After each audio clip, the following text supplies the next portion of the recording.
Clowns are paradoxes in paint, dressed in colourful garb, with exaggerated smiles and bulbous red noses.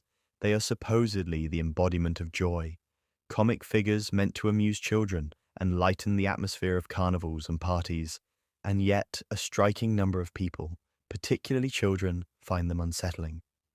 This is not simply a product of horror movies or pop culture manipulation.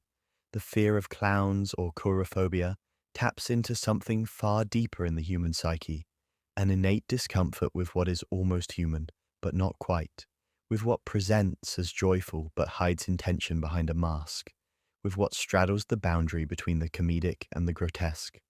In this video, we will trace the historical, psychological, cultural, and symbolic roots of clown fear, seeking to understand why the image of a painted jester, once a figure of harmless ridicule, now provokes dread.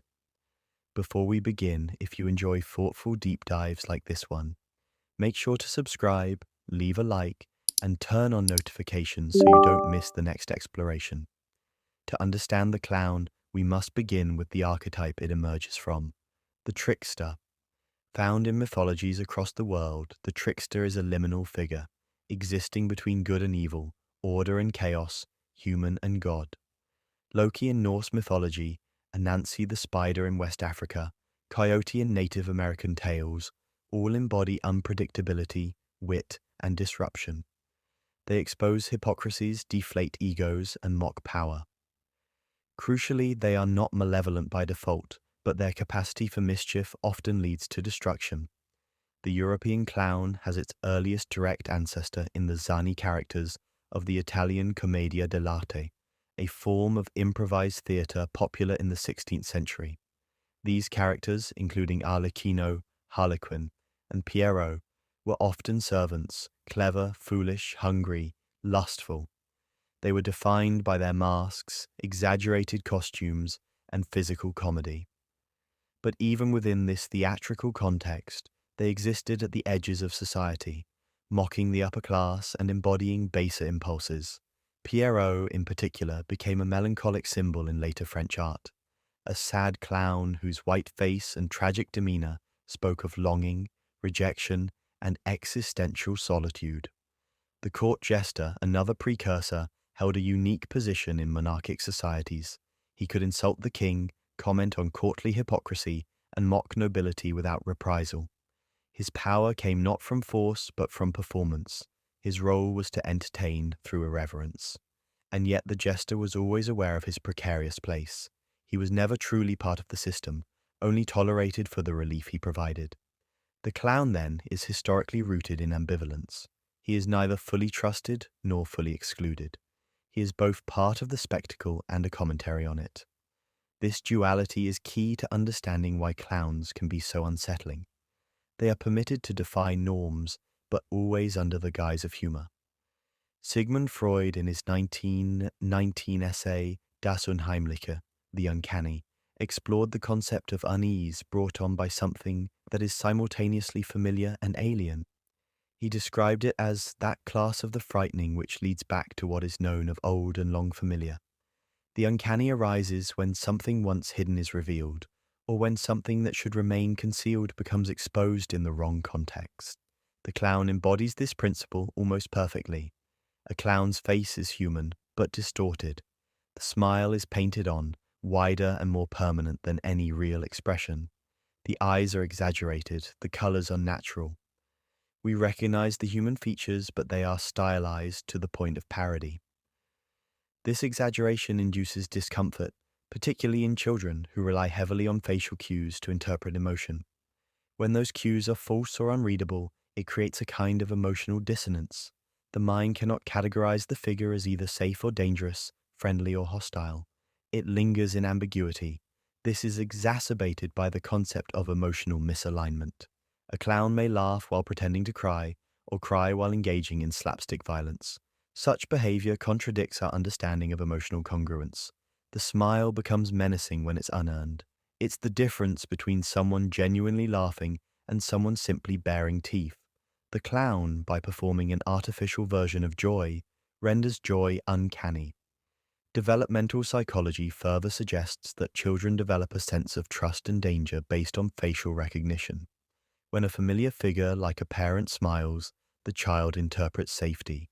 But when that smile is rigid, painted, or unresponsive to emotional feedback, it causes distress. This may explain why fear of clowns is particularly pronounced in early childhood and fades or evolves into fascination as we age.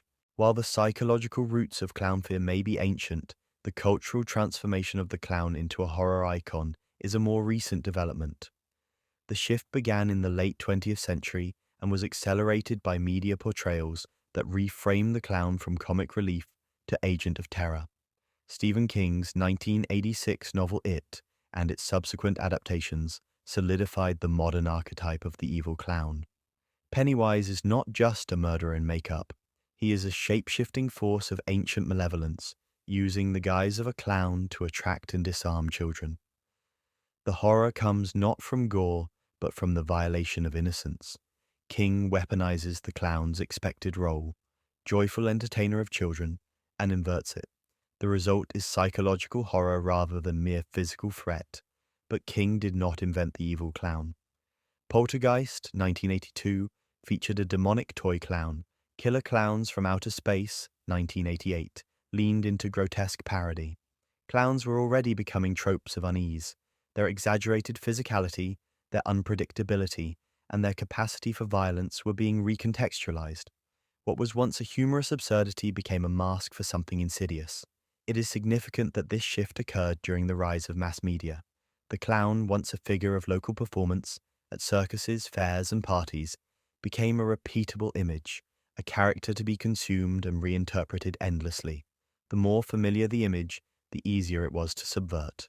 By the 1990s and early 2000s, clowns were appearing in haunted houses, urban legends, and independent horror games. They became memes of fear. The 2016 clown panic was perhaps the most literal manifestation of this cultural shift. Reports of individuals dressed as clowns lurking in woods, near schools, or on the sides of roads triggered widespread concern in the US, UK, and Australia.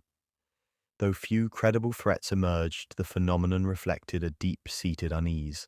Clowns were no longer confined to fiction. They had spilled into real life, not as entertainers, but as symbols of something unpredictable and frightening. What does the clown represent? Beyond the mask and makeup, what cultural anxieties does it embody? One possibility is deception. The clown is a liar by nature. He performs happiness, pain, fear, and love, all for laughs. His identity is concealed, his intentions unknowable. In a world increasingly defined by curated identities, through social media, branding, and performance, the clown becomes an allegory for inauthenticity. He is the smiling face that hides something darker. He is what we fear we might become, a performer without substance. Another interpretation links the clown to chaos. In carnivalesque tradition, the fool reigns during times of inversion. When the poor mock the rich, the sacred becomes profane, and social order is upended. The clown inherits this legacy. He is a figure of disorder, licensed to offend. But when he leaves the carnival and enters everyday life, he becomes dangerous. Chaos outside its proper context is no longer funny. It is threatening. In psychoanalytic terms, the clown may be a projection of the repressed. His behavior, childish, impulsive, irrational, represents instincts we suppress in adulthood. Laughter, violence, sexuality, absurdity. The clown does not obey norms, he indulges. To fear the clown, then, is to fear the id, the raw, untamed self beneath the veneer of civility. We can also examine the clown through the lens of liminality. He is neither one thing nor another, not entirely man, not entirely mask, not entirely good, not entirely evil. He dwells in thresholds, between laughter and fear, between childlike innocence and adult threat. Liminal figures are often feared because they resist categorization. They remind us that the world is not as neatly ordered as we'd like to believe. In the modern world, the clown has all but lost its original function. Children's parties increasingly omit clowns. Circuses have declined in popularity. The cultural cachet of the clown as a joyful figure has eroded. What remains is an echo, a faded image of cheer, tinged now with dread. This transformation is not arbitrary. It mirrors a broader skepticism in the modern psyche, toward spectacle, toward surface-level joy, toward performative identity. The clown as a symbol now functions like a ghost. It reminds us of something we've lost, a time when laughter could be innocent, when faces could be read plainly, when chaos had a stage and did not wander freely. But perhaps this fear also serves a function. Like all folklore and archetypes, the image of the frightening clown is a cultural barometer. It tells us where our anxieties lie, what we find grotesque, what we distrust, what masks we no longer believe. The clown was never truly innocent. From the beginning, he was a boundary figure, a fool who could mock kings, a performer who could upset the natural order, a human whose face was not entirely his own. His transformation into an object of fear was not a betrayal of his origins, but an evolution of them. The clown always carried danger beneath the laughter. What changed was our willingness to see it. To fear the clown is not irrational. It is in many ways a form of insight, a recognition that joy can be false, that masks can lie, that behind the bright colors and broad grins, something else may be watching. And perhaps that is the deepest fear of all, not the clown itself, but the fact that we ever trusted it. Thanks for watching. If you found this exploration thought-provoking, please consider subscribing for more. Leave a like and turn on notifications so you don't miss what's next.